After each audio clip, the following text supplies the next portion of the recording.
Friends, வேதத்தில் இருக்கிற புரியாத வார்த்தைகளை குறித்து நம்ம தியானம் கொண்டு வருகிறோம்.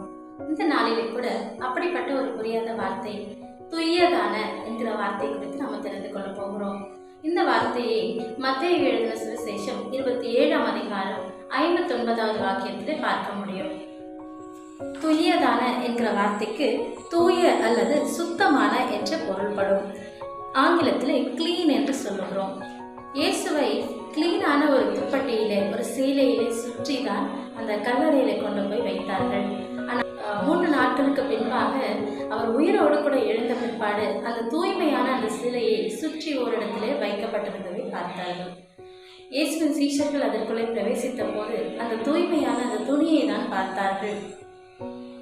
யூதர்கள் தாங்கள் பிரயாணப்பட்டு போகிறதுக்கு முன்பாக இப்படிப்பட்ட ஒரு துணியை அவர்களுடைய இருப்பிடத்தில் வைத்து செல்வது அவர்களுடைய வழக்கமாய் இருக்கிறது. அது என்ன அர்த்தப்படுத்துகிறது என்று சொன்னால், நான் திரும்பவும் வருவேன் என்பதை அடையாளப்படுத்துகிற வண்ணமாக அவர்கள் அந்த துணியை இங்கே வைத்து செல்லுகிறார்கள். அதே போலத்தான் ஆண்டவராகிய இயேசு கிறிஸ்துவும் கூட அந்த கல்லறையை விட்டு உயிர் தெழுந்து வந்த பிற்பாடு அவருடைய உடம்பிலே சுற்றப்பட்ட அந்த சீலையை தனிப்பட வைத்திருந்ததை சீஷர்கள் எல்லாரும் பார்த்தார்கள். இது நமக்கு என்ன நினைப்பூட்டுகிறது என்று சொன்னால், அதி சீக்கிரத்திலே நம்மை சந்திக்கும்படியாய் கர்த்தராகிய இயேசு கிறிஸ்து வரப்போகிறார். அவரை சந்திக்க நாம் எல்லாரும் ஆயத்தப்படுவோம்.